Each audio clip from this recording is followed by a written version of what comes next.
war for gold, a war for money, and a war for souls, a war on terror, a war on drugs. This is Steve Zeltzer with Work Week, and we've covered the issue of systemic racism, the issue of attacks on minorities, immigrants, and xenophobia growing in the United States and also around the world. And today we're going to be talking about a bill, SB147 in Texas, that recently has been introduced, and what that bill is, what the effect of that is, and how it's relevant to people not just in Texas, but throughout the United States. And joining us are Lillian Sing. She's a retired judge in San Francisco, and she's one of the founders of Comfort Women Justice Coalition, and also Vincent Pan, who's with Chinese for Affirmative Action. Welcome, both of you, to our show. Thank you, Steve. Okay, so Lillian, why don't you talk about this bill and what it would mean if it did become law in Texas, what it is and what it would mean? This bill makes it illegal for anyone to sell land in Texas to nationals of 4 countries: China, North Korea, Iran, and the 4th one, Russia, of course, Russia. How can we forget Russia? There's so much going on with the United States and Russia.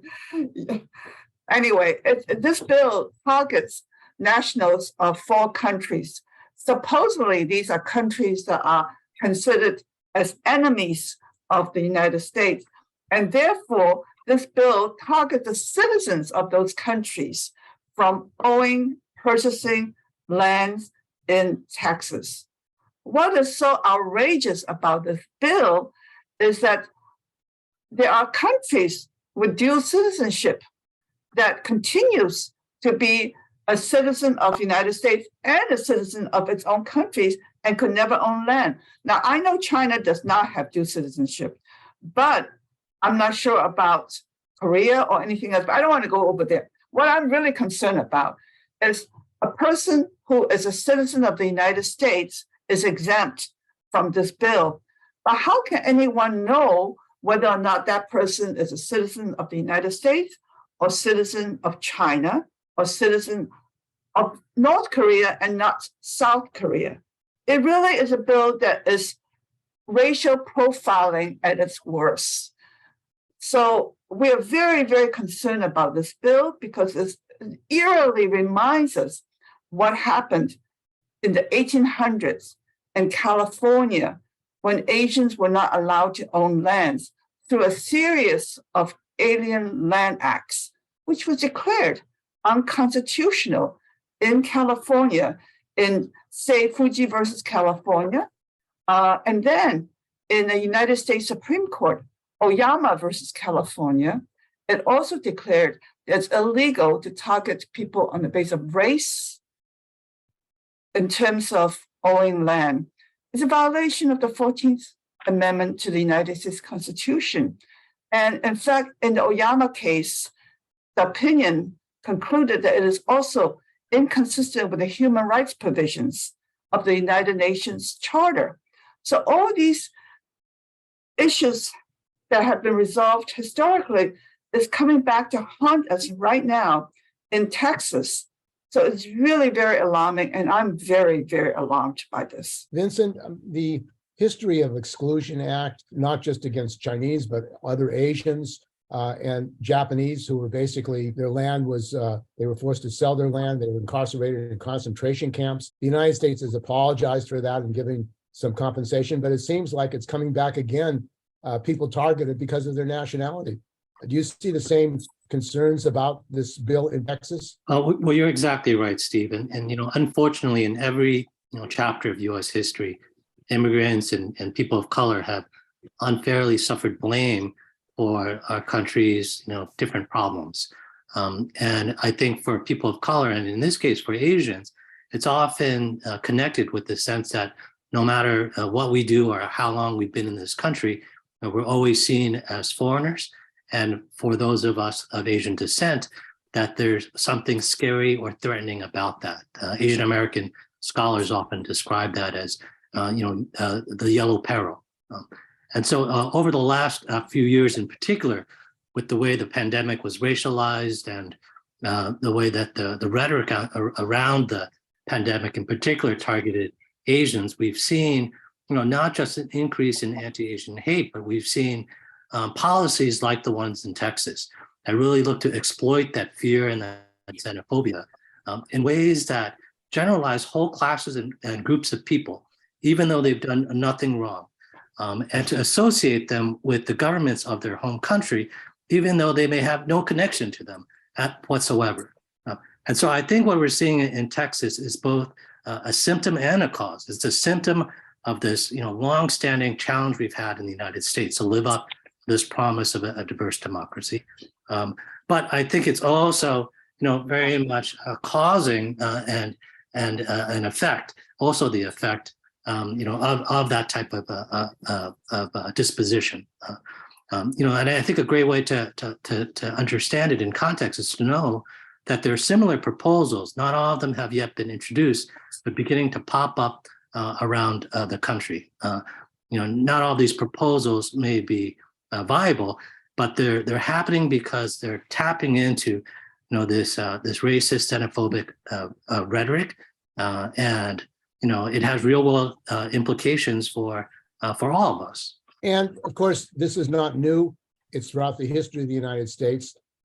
Immigrants built the country from all over the world, came to the United States and built the country. They built the railroads in California, and then they were living in very bad conditions. In fact, they had the first strike. But also one of the incidents that happened was Vincent in Detroit, where a Chinese American man was murdered because of a hysteria that was whipped up against Japanese for causing economic problems in this country. So it seems like this economic crisis, the anxiety that people have, that is being used to pit people against a people, regardless of their responsibility. I mean, the Vincent wasn't even Japanese, but he ended up being murdered because of his nationality. It was really sad. That case was extremely sad because it was his wedding night. It was just the night before his wedding when he went out with some buddies to celebrate his wedding. The next day he got murdered. But this kind of a situation is exactly why SB147 could not be implemented. How would people know? Let's say even if let's say 147 is so anti-Asian, but how do you, even let's say it's okay to have anti-Asians, how do you implement it? How can people know whether or not someone is North Korean, Chinese from China, or Chinese from Vietnam, which is a country of friendship to the United States? Vincent Chin was murdered because people thought he was Japanese.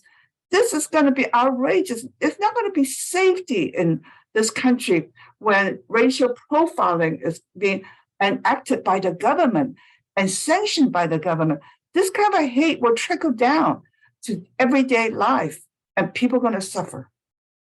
And of course, during the COVID pandemic, Chinese Americans, Asians were targeted, and it had a traumatic effect. I know in San Francisco, elderly were attacked. I mean, there was a rise of racist attacks. It sounds like the people who are pushing this don't really care if as a result of their political agenda, people are murdered, people are terrorized. I know that in San Francisco, people were afraid to leave their homes, and this is America. People were afraid to leave their homes. And Vincent, your organization, Chinese for Affirmative Action, has been fighting for the rights, equal rights for all. How is this going to affect equal rights and the rights of all Americans? Because obviously, if they attack the rights of one group of people, then they could attack other groups of people. Well, Steve, at CAA, we started a coalition called Stop AAPI Hate. And during the pandemic, we created a vehicle for community members to report to us their experiences of discrimination and bias and, and sometimes physical violence against them. More than 11,000 people shared their stories with us. And then after the horrible murders in Atlanta, we really saw the community begin to speak out and get engaged in very forceful ways. And one of the things that I think is striking is that when we've asked folks why they have reported to us, very much it's not just like a cry for help, but it's a demand for change. So people are speaking up, they are getting engaged, And what we have to do to stay optimistic is to recognize that unlike some of the past periods of history, our community is stronger and more sophisticated, and in many cases larger. And we also recognize that our struggles are not ours alone, and that by linking up with other communities that have been marginalized, and whether that's the Latinx community, whether that's the African American community, women, LGBTQ people, we know that there's strength in numbers. And so one of the things that I think is encouraging is to see how across the country Asian Americans are mobilizing, not just for representation, but for equity. And so I think that on the one hand, it is very, very troubling and alarming and appalling. And at the same time, we've got to lean into a recognition that we are not helpless in this, and that with allies like yourself, we have to raise awareness and we have to keep pushing and to demand much, much better from our public officials and to hold them accountable for the harms that they are creating. And it seems that this is linked to the escalation of war hysteria. We're going to be going to war with China. We're going to be going to war with Russia, North Korea. How is this escalation of attack on China by American politicians, Lillian, affected communities that she is supposed to represent and other politicians are supposed to represent? Well, this United States foreign policies have domestic consequences that a lot of people don't understand. During the 1950s, when there was this big Red Scare, the McCarthy era haunted Chinese community. Whomever has any ties with China were spied upon. People were arrested and charged without representation. Some good citizens were sent to deportation hearings. People suffered, and a lot of people committed suicide during the McCarthy era because of the foreign policies of the United States towards China. Also, for example, the anti-Muslim sentiment in our country due to the 9/11 terrible thing that happened in New York. And then now, of course, United States suddenly is in a war with Russia, even though it's a proxy war. It doesn't say it's a war with Russia, but it's a proxy war with Russia, and then Afghanistan, and now with China. China is considered an enemy of the United States. And today in the Chronicle, I just read that 30% of the people are not happy with Biden because they think Biden is soft on China. And there's one thing that both the Republicans and the Democrats can agree on is that they're anti-China. Not that long ago, about 10 years ago, we were in a great friendship with China. People were traveling to China. It was a U.S.-China Friendship Committee. I was on the Shanghai Sister Committee. I traveled with Newsom, Dianne Feinstein to Shanghai to celebrate the 25th anniversary of a good working relationship between the United States and China. What happened during these last 10 years that suddenly China is now United States enemy? Really nothing happened except China grew economically and wiped out extreme poverty in China.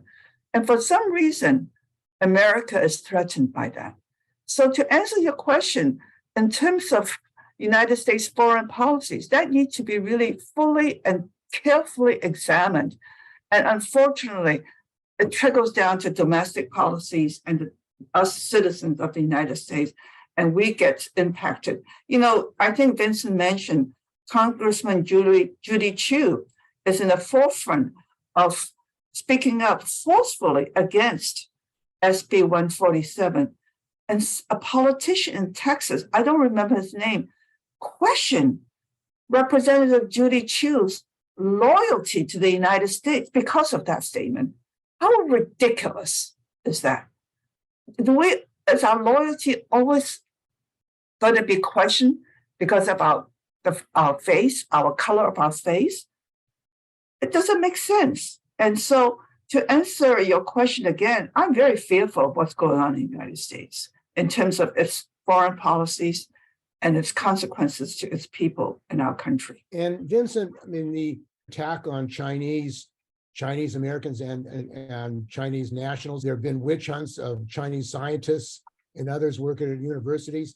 What is going on? I mean, it sounds like it's a very fearful situation for Chinese and Chinese Americans at universities, supported by the government, which says that if you're Chinese or Chinese American or Chinese national, you're a spy. Right. Well, what we've seen over the last, 5 to 10 years is this real conflation between, economic competitiveness and national security. And you don't see that conflation happen with other countries, but you do see it happen, especially with countries that are predominantly non-white, where, the issues of trade all of a sudden become issues of espionage. One good example is the Trump administration launched something called the China Initiative, was basically state-sanctioned racial profiling of academics and scientists of Chinese descent in the United States. Now, the Biden administration has since ended that program, but it has largely done so in name only. Many of the practices. You mean Bush, not Biden? Biden ended the initiative, but primarily in name only. And so many of the underlying problems, this deep-rooted bias, this exploitation of racist fears at home, continue. And so I think it's very important to acknowledge what Judge Sing just said, which is that U.S. foreign policy is on the one hand very racialized, and then also used to whip up support with domestic politics, right? Because unfortunately, when our elected officials are not responsible in their rhetoric, communities will fall for it, and they will believe that the challenges that they face around, low wages, or that the experiences that they're facing around, their government not handling public health situations well. Instead of like dealing with those problems head on, it all of a sudden becomes, someone else's fault. And, whether that's, the country and government of China, or whether that's people who look Chinese, or whether that's, just anyone who doesn't look like them. And so it is a very, very troubling time that instead of taking on, again, some very difficult challenges head on, that instead we have, leaders as well as community members who instead sort of resorting and falling for, the very, very old trap of racism and xenophobia. And in San Francisco, there was marches against these attacks, racist campaign by the president of the United States, blaming the Chinese for COVID. It seems like there's a lot more activism, as you were saying, that people are getting organized in different communities and saying they're not going to put up with it. They're not going to be victims. They're not going to allow the government and those politicians who are using this to whip up xenophobia to operate unanswered. Is that the case, Lillian? Yeah, that is definitely the case. I'm so glad we live in San Francisco, because San Francisco is planning to introduce a resolution on Tuesday by Connie Chan against condemning Texas State Senate Bill 147 that prohibits foreign entities and individuals from owning Texas real estate. So that's the kind of action San Francisco is taking, whereas Texas and some 12 other states are following Texas with that. We definitely want to go the other direction. And this resolution urges Newsom to make a statement and to send it to the Texas governor to tell him how wrong he is. So yeah, I'm very glad that we are taking action. And in fact, I'd like to echo what Vincent Penn just said. We Asian Americans are no longer going to be suffering in silence. Today, I think we have learned from the past that we need to stand up, we need to speak up, and we need to fight back. Only by doing so can we change all this against us and make our country a better country. This country is supposed to be the land of the opportunity, and yet this Texas bill, SB147, is prohibiting Chinese, North Koreans, Iranians, and Russians from owning land. Now, I don't know why. Is it because of foreign countries are supposed to be not friendly to the United States? Do you know that Saudi Arabia owns most of the oil in Texas. Aramco, for example, all 100% of the oil in Texas is owned by Saudi Arabia. Tell me, does that make sense? And of course, women have no rights really in Saudi Arabia. Of course not. I mean, the discrimination, civil rights for people is non-existent in Saudi Arabia, but apparently they have a right to kill journalists and to buy all the oil in the United States. Texas doesn't care. It doesn't threaten Texas, apparently. So what can people do to fight this kind of xenophobia and racism targeting people because of their nationality or race? Vincent? Well, one thing that we've seen is, especially for, this new generation and current generation of activists, is the power of organizing on social media. And so anyone can go on and check out hashtag SB147 and find out ways to organize. In particular, there are local groups on the ground working in coalition. And it's been very powerful to see African-American elected officials standing side by side with Asian-American elected officials in Texas to say no to this, to see organizing, across communities from people, immigrants from Russia and Iran and North Korea and Korea and China, working together. And the groups like Asian Texans for Justice is one example, and there's local groups in Houston. And so when we get onto the internet, we can find those groups. There's a petition currently being circulated by Asian Texans for Justice as an example. And then many of the groups are now beginning to organize to understand that these types of racist bills and proposals are popping up all over the place. And so that national strategy is being coordinated as well.